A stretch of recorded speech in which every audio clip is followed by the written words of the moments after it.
Hi, in this video, I'm going to show how to create the lookup tables that we will then eventually use to bin data, creating a new variables.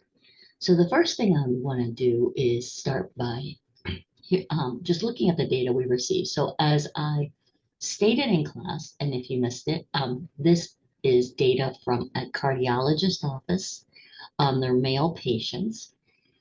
It's the race, education, how much they exercise. And I told you exercise is sort of hard to understand unless you realize it is minutes per week. And then there's weight, height, and birthday.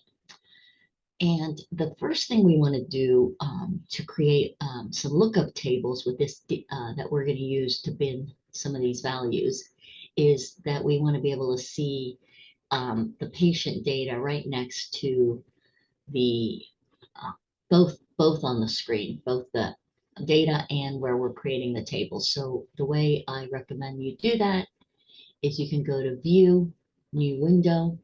You'll get the second window. You'll see there's a 2 there, indicating that now you have 2 versions of the same Excel workbook. And then I go to View again, and or you can move things around and just size them however you want. Some people have the Windows operating system that I do that lets you kind of actually come up here and you can, do things like this and then pick what you want on the other one. So it kind of just depends on how you want to do it. But the way I was going to show you was View, Arrange All, and then choose Vertical. And I usually click Windows of Active Workbook, so it only uses the Excel that's open, and it'll pretty much give us what I just did. Okay.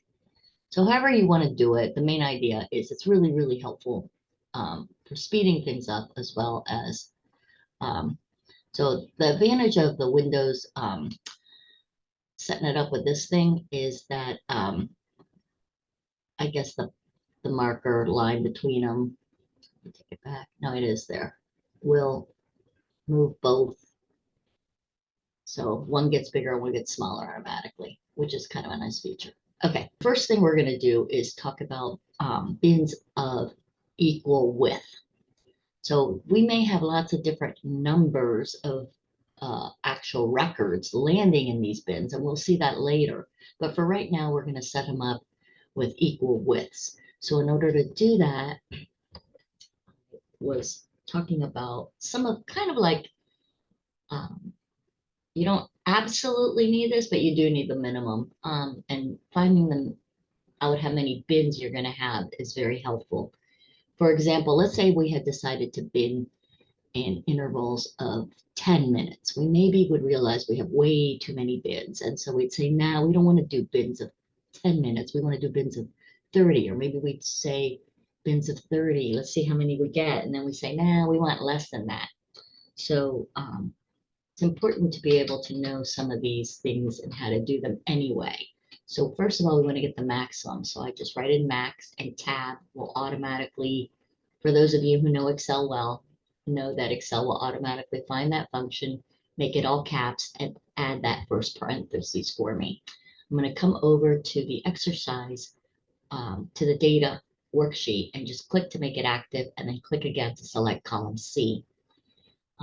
And then just hit enter, and it will auto populate the closing parentheses for me. All right, so we're going to do the same thing with the minimum. And then the range is always the max minus the min. So I'm going to say equals, point to the max. I'm just using my cursor arrows because they're really close to each other. These cells that I'm finding, so max minus min, and that gives me a range of 478 minutes. Then this is where I just want to get an idea of how many bins this is going to represent. So I take the range and I divide it up into how many intervals I'm going to need. This happened to come out as an even number. If this had not come out as an even number, I would round up. The reason I would round up is because I want to include everybody. And if I round down, I might miss the final few numbers, right? I would miss the max, for example, for sure. Okay, so now we're going to begin to create our bin cutoff points that we're going to use to create um, the conditions for being in any particular bin. And so the conditions for being in a bin is you have to be within the interval from the min, from less than or equal to the bin min up to the, sorry, greater than or equal to the bin min to less than or equal to the bin max. So that's how we create bins in this lookup table. And it's basically a range of values that defines membership in a particular bin. So we're going to start by using the bin min, the overall minimum. And then we are making 30-minute intervals here. So we're just going to say equals the one before plus 30. And we want to do this for every cell. So I'm algorithmically setting it up so I don't have to type over and over again. I want it to always point to the cell right, the previous min, and add 30. And so by doing that, I can just copy this formula down. And what I told you is you want to go, when you're doing this approach, just one more beyond the max. So the max is 499. So this 501 is only in here to algorithmically help us calculate the maxes. It's not going to be a bin. The last bin will be starting at 471. All right. Now the max is going to be the number in the data that comes right before 51 according to the precision in our data. So this is that incremental amount. And we get that by looking at the data. So we want to know what is the minimum precision. So this is rounded to whole numbers. So a whole number one is our precision. That's how we tell in our data two numbers apart. So the max has to be the number less than 51 to the precision of our data that we can detect in the data. So that means it's going to have to be 50, which is one less than 51. So to algorithmically program this in Excel, I'm going to say this is going to equal the min of the next bin minus the increment. So I could either hard code in a 1 or just point to where that precision is.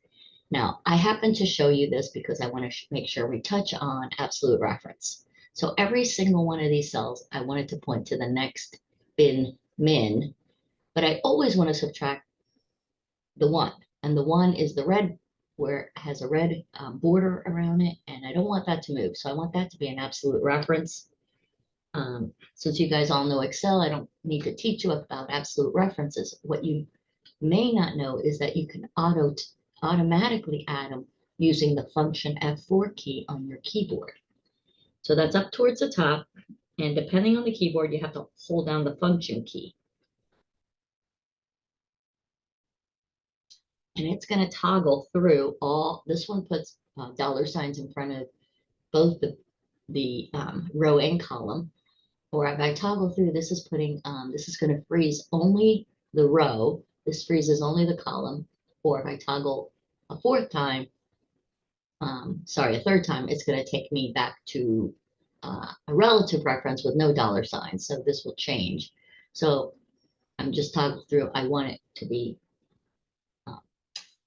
I definitely want the row for sure frozen, and I might as well go ahead and add the column. All right, so now that I did that, I'm going to copy this down.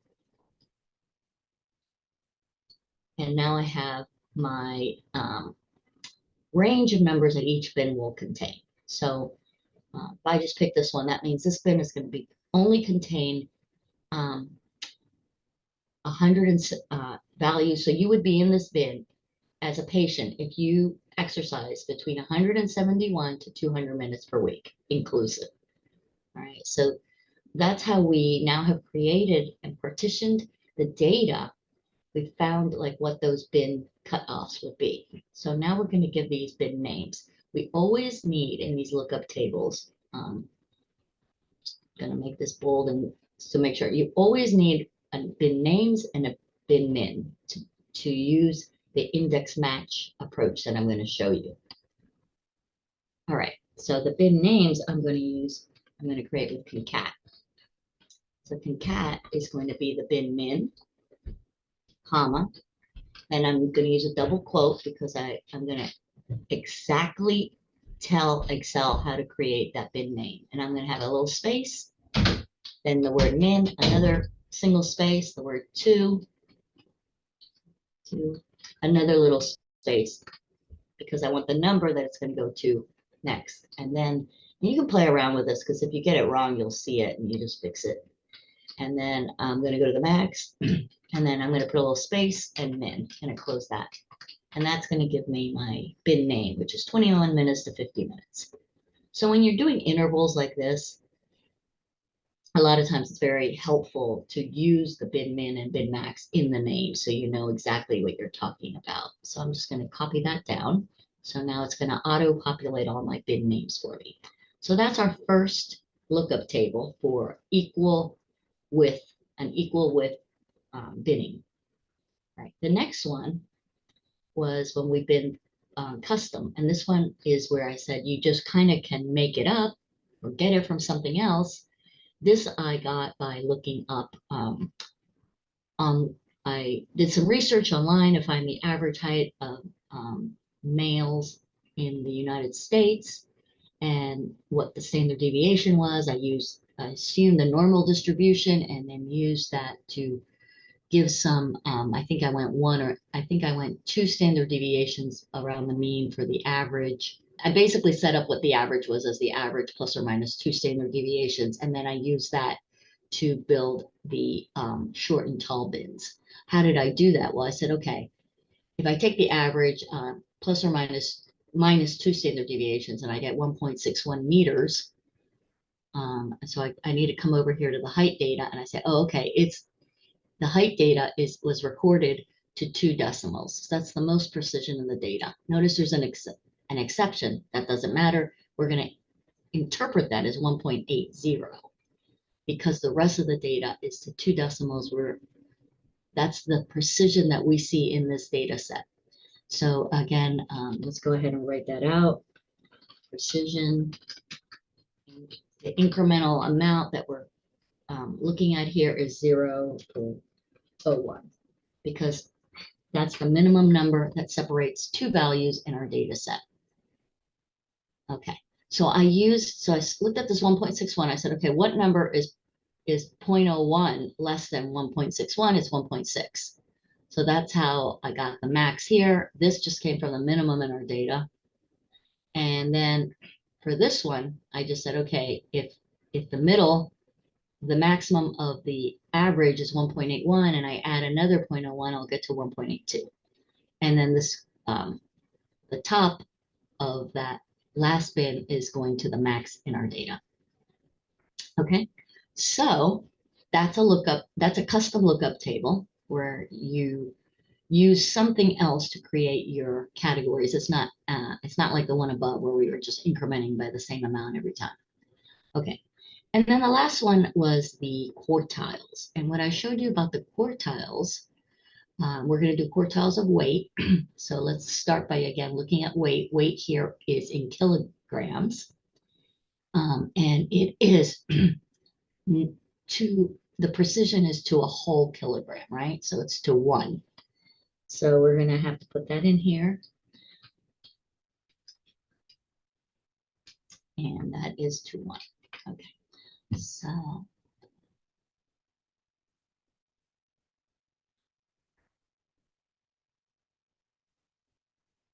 So now we want to get the quartiles in the data, and they're going to help us create the bin ranges, each bin's range. We're going to put when you do a table, this is a lookup table based on equal number of observations in each bin, which is equal frequencies or equal counts. And when we do this, we're going to use percentiles to help find the max. So we're going to use percentiles to give us those max, and then we're going to use that increment to find the mins. Remember what you'll learn next week when we go over this is that it's really the bin names and the bin mins that drive the binning software. But so we just need to fill this out correctly. So the first thing is the min. So I could have said the min here. The way I showed you was to use quartile. Oops, forgot to put the equal sign. Equals quartile inc. And we're going to do this on the weight. So I'm going to activate the data on the left and then click at the top of the column, get all that in there. Right below here, it's telling me, it's reminding me, right? Excel always tells you what it's waiting and looking for. So it's looking for that little comma after array. So as soon as I put that little comma, it's going to go and tell me what it wants for the quart and the quartile. And so it's giving me these range of numbers. And so if I put a 0, I'm going to get the minimum. And just to show you, like over here, I could also get the minimum using that minimum function on weight.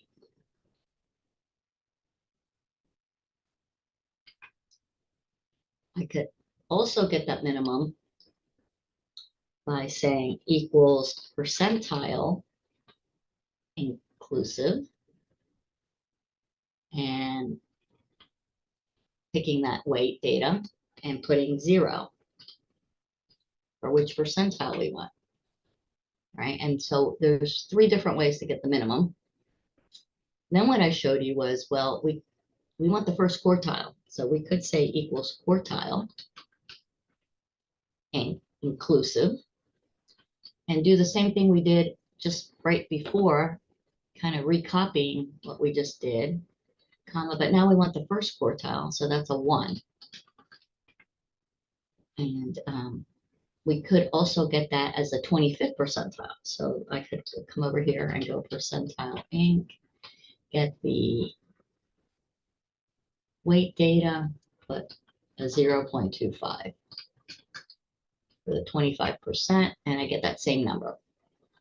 So there's more than one way to get this, but the reason I was showing you this way is because it's the algorithmically quickest way to fill in, to get all these numbers that we need.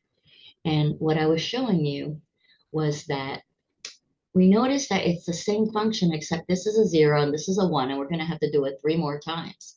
So wouldn't it be quicker and faster if we just go, okay, well, let's make this a 0 and this a 1. And Excel has an ability to detect patterns. So I started the pattern. So now I can just draw this down. It's going to fill the rest of the pattern for me.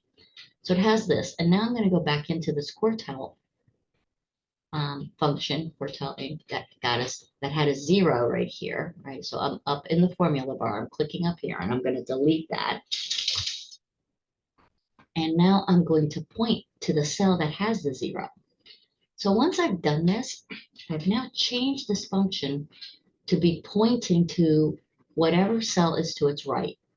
And that's going to allow me to copy the formula, and it will automatically be pointing to the cell to the right to pick the quartile. And that makes things a lot quicker for me for getting the rest of these functions. Okay, so that's how we get our quartiles and the max. And you can come in here and you can check, like for the second quartile, right? We can also get that by using the median function. I can get that. And I can get the median as the 50th percentile. So percentile inclusive, and I can put this in here, comma, and then the 0.5. So there's 3 ways to get the median or the second quartile. And then the third quartile, same thing, we can get it using the percentile. The third quartile is the 75th percentile. So we can alternatively do it this way. All right. And then for the max, again, we can use the fourth quartile function, which we used already, or we can say max and come over here.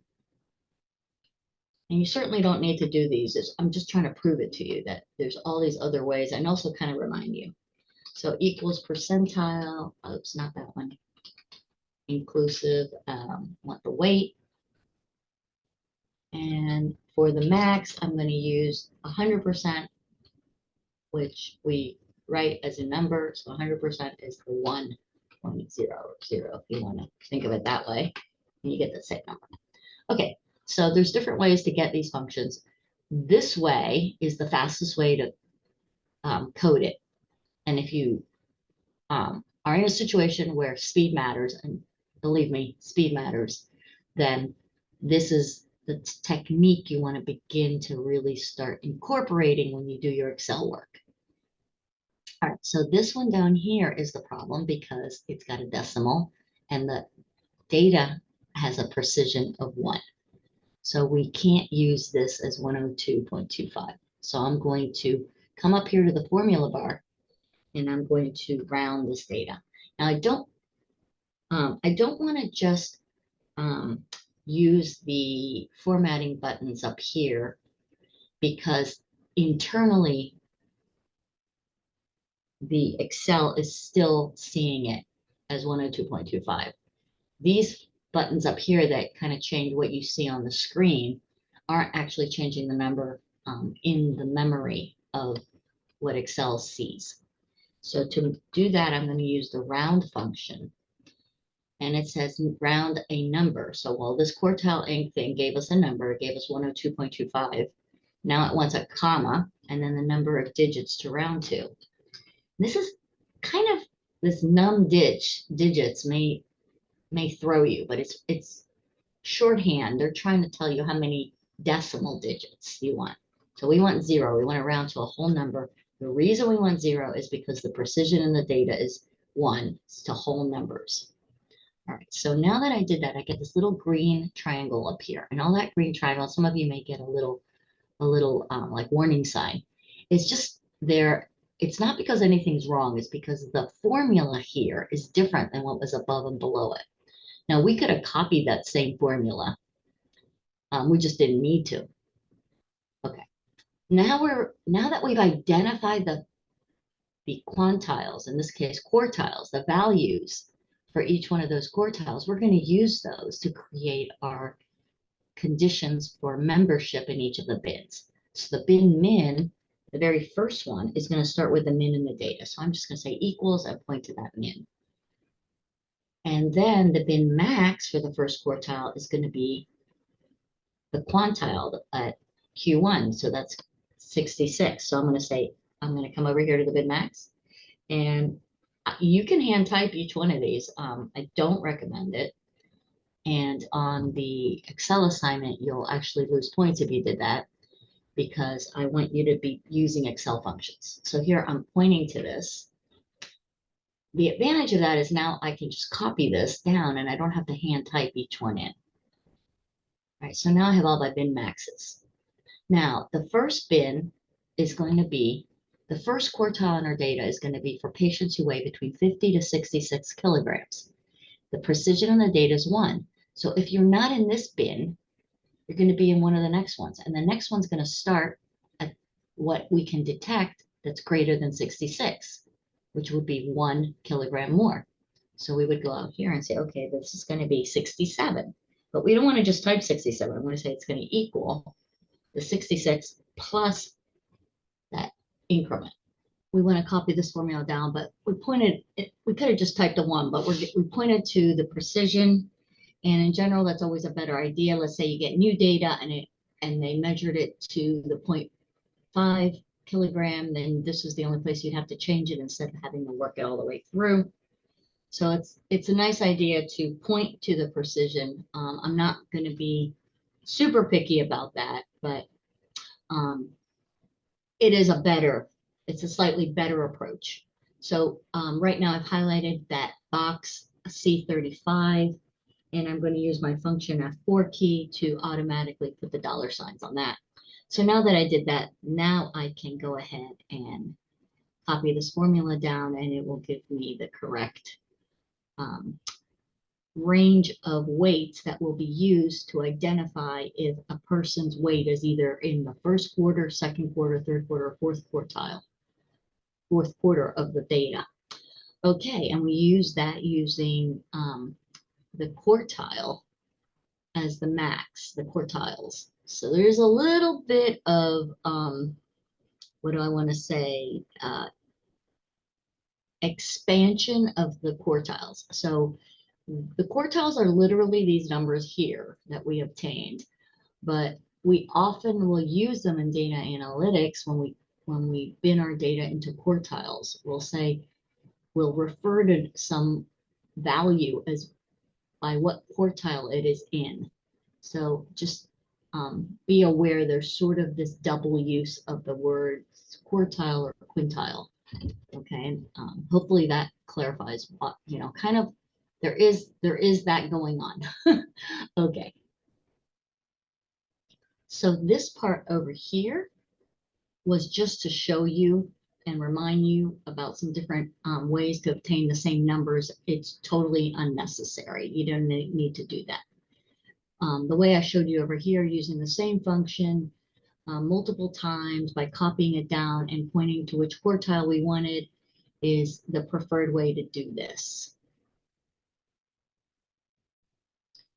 Notice I also format the table so that they're kind of stand out and you're able to find them easily. So I put a border around the outside, and I put the internal lines in between, identifying that. So the way you would do that, like let's say we select the table, we go up in the home tab, we could go over here in the font grouping to the window pane and click all borders, and that will give us that.